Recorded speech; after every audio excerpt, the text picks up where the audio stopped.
सत श्रीकाल दोस्तों, कैसे हो सब। उम्मीद करता हूँ कि आप सब अच्छे होंगे। तो दोस्तों, एक बार सोचो कि कल अगर इन बार 2025-26 की वेटिंग लिस्ट आती है, आप पीडीएफ खोलते हो और अचानक आपका नाम उसमें दिखाई देता है। उस समय खुशी तो होगी ही, लेकिन उसके बाद क्या उसी समय सिलेक्शन पक्का मान लेना है?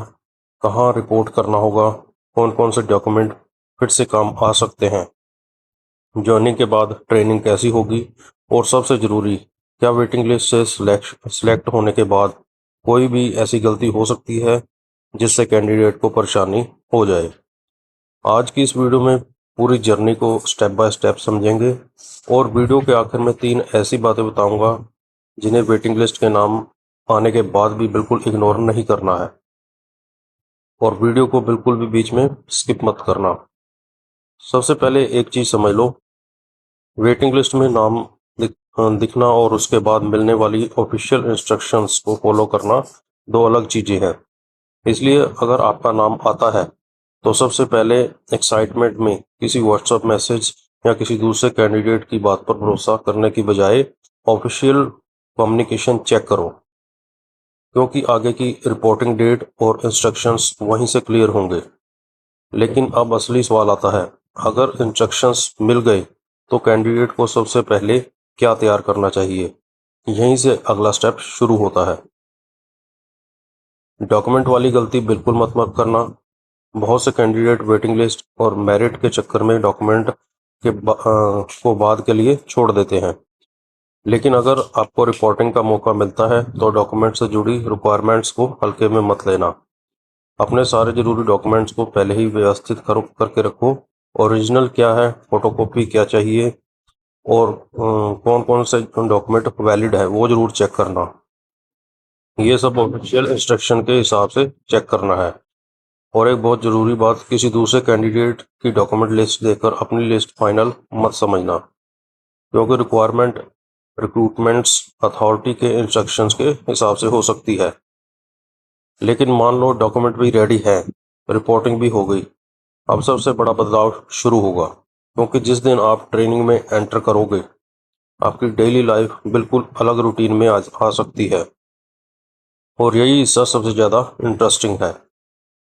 सिलेक्शन के बाद बहुत से कैंडिडेट सोचते हैं बस भाई अब तो हो गया, लेकिन ट्रेनिंग में जाकर आपको समझ आएगा कि सिलेक्शन और ट्रेनिंग दो अलग फेस हैं।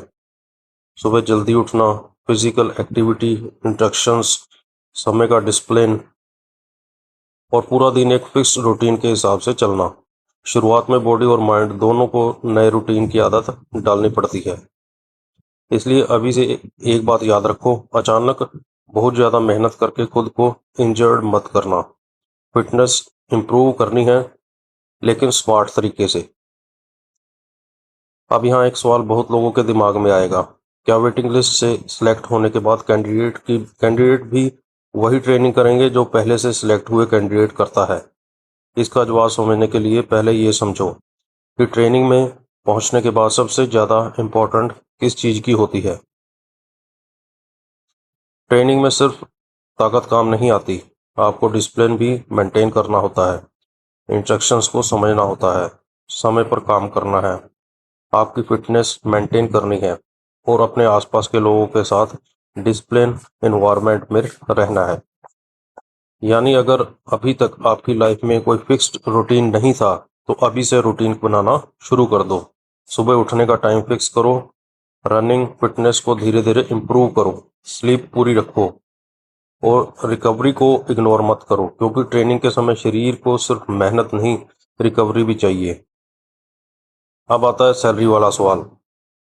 अब शायद आपके दिमाग में अगला सवाल आ गया होगा, ठीक है ट्रेनिंग समझ आ गई, लेकिन सैलरी कितनी मिलेगी? ये सवाल हर कैंडिडेट पूछता है। लेकिन यहाँ भी एक मिस्टेक मत करना। सोशल मीडिया पर कोई एक फिगर देखकर ये मत समझ लेना कि वही एग्जैक्ट अमाउंट हर सिचुएशन में हाथ में आएगा, क्योंकि सैलरी को समझते समय पे स्ट्रक्चर, एप्लीकेबल डॉक्यूमेंट डिडक्शन और एक्चुअल इन हैंड अमाउंट ऐसी चीज़ें अलग अलग हो सकती हैं। इसलिए सैलरी की जानकारी हमेशा ऑफिशियल टर्म्स और एप्लीकेबल रूल से वेरीफाई करना बेहतर है। लेकिन सैलरी से भी ज़्यादा इम्पोर्टेंट एक चीज़ है, अग्निवीर बनने के बाद अपनी पहली प्रायोरिटी क्या होनी चाहिए। और यही गलती बहुत से नए कैंडिडेट करते हैं। वो अभी से खर्च और सैलरी के बारे में सोचने लगते हैं, जबकि शुरुआत में उन्हें एक दूसरी चीज पर ध्यान देना चाहिए। सबसे पहले अपनी ट्रेनिंग और डिसिप्लिन पर, क्योंकि आपका पहला लक्ष्य होना चाहिए। आपने नए इन्वायरमेंट में प्रॉपरली एडजस्ट होना है, रूटीन समझना है, अपने फिटनेस को मेंटेन करना है, इंस्ट्रक्शंस को सीरियसली लेना है और अनसेसरी डिस्ट्रैक्शंस से बचना है। मोबाइल, सोशल मीडिया और बाहर की छोटी छोटी बातों में इतना मत उलझना कि आपका फोकस ही टूट जाए। आपने यहाँ तक पहुँचने के लिए मेहनत की है, अब उसे मेंटेन करना भी आपकी रिस्पॉन्सिबिलिटी है। सबसे बड़ी गलती अब अब तो मेरा हो गया, मतलब एक ये चीज बंदे के दिमाग में आ जाती है। और अब वो पॉइंट जो मैंने शुरुआत में प्रॉमिस किया था कि वेटिंग लिस्ट से सिलेक्शन होने के बाद सबसे खतरनाक माइंडसेट क्या हो सकता है, अब तो मेरा हो गया। भाई, सिलेक्शन अचीवमेंट है, लेकिन उसके बाद नई जर्नी शुरू होती है।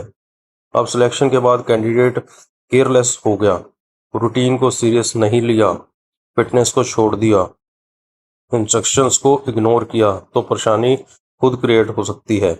इसलिए वेटिंग लिस्ट का इंतज़ार कर रहे हो तो सिर्फ रिजल्ट का इंतज़ार मत करो, अपने आप को अगले फेज के लिए भी तैयार रखो। तो अगर आपकी वेटिंग लिस्ट में नाम आता है तो पूरी जर्नी में सिर्फ इतना मत समझना, नाम आ गया और काम खत्म। सबसे पहले ऑफिशियल कम्युनिकेशन चेक करना, फिर रिपोर्टिंग और डॉक्यूमेंट से जुड़ी इंस्ट्रक्शंस को केयरफुली फॉलो करना है।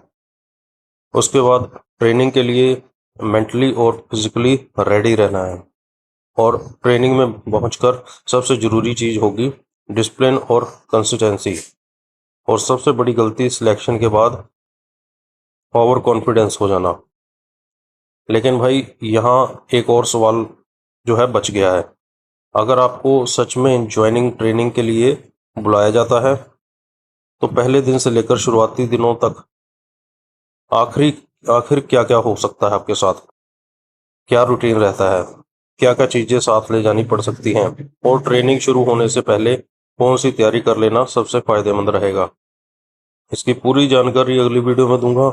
इसलिए अगर आप अग्निवीर 2025-26 में वेटिंग लिस्ट से सिलेक्शन की उम्मीद कर रहे हो तो अगली वीडियो मिस मत करना, क्योंकि अब बात सिर्फ वेटिंग लिस्ट आएगी या नहीं आएगी की नहीं, बात यह है कि अगर आपका नाम आ गया तो उसके बाद आपको क्या क्या करना है। इस चीज़ के बारे में आपको नेक्स्ट वीडियो में बताया जाएगा।